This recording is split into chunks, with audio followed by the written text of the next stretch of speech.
Joining us now to talk about the new push is surgeon and founder of ProCare Consultants, as well as the former co-director of the Children's Obesity Program at Children's National Hospital, Dr. Evan Nadler.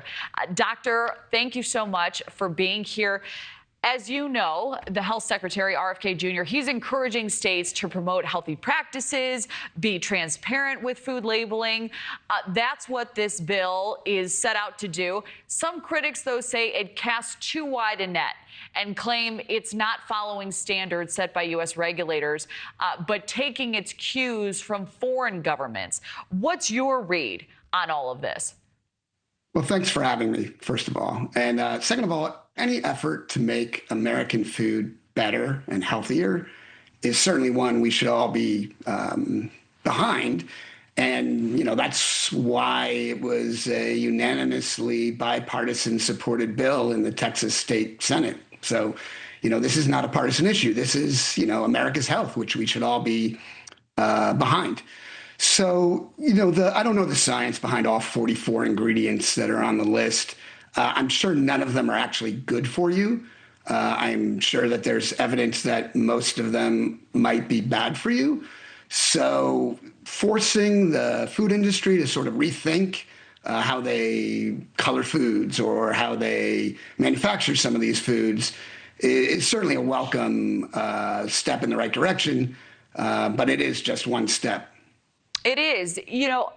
Is there information out there, studies perhaps, that show that putting these warning labels on food will actually lead to consumers making better choices? Any evidence out there that this will work or has worked in the past? Yeah, so that's a great point. And there are two pretty good examples that we can draw from in the past and currently, actually, as well. So one is the sugar-sweetened beverage tax, which certain states and cities in the U.S. have and many European countries have. And those have shown to have a modest impact on consumer product buying, right? People know that sugar sodas are bad for you, but they buy them anyway. And similarly, there are many jurisdictions where the calories that go in that are associated with certain fast food items have to be posted on the menu. And again, there's evidence that it has changed consumption, changed behavior to a small degree, but not the degree that we would all hope that warning labels or other information would have.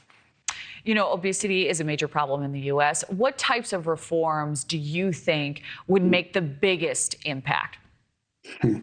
That's like the $1 million question, right? The obesity rates in America, 40% of adults, 20% of kids, are staggering.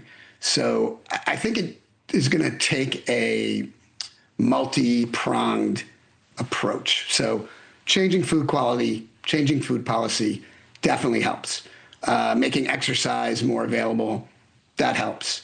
But the reality is that for a lot of people, those have been tried and don't really do enough. So we do still need to increase access to care.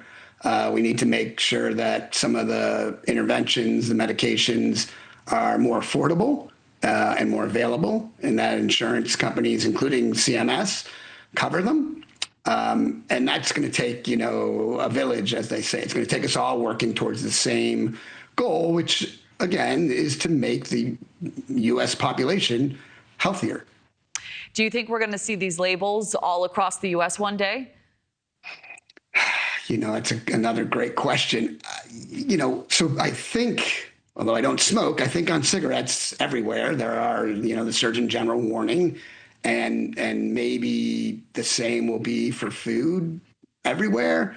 But my guess is actually that the food industry is just going to change, right? So like Mountain Dew, does it really need to be neon yellow and green? No. If they made it clear, they might be able to forego the warning label. And, Sprite is clear. It sells a bunch. So, maybe there's a marketing opportunity for Mountain Dew Clear, a new brand that's healthier. It can be their new marketing campaign. Thank you for watching. Subscribe below and download our NewsNation app right now on your phone, and you will get fact-based, unbiased news for all Americans.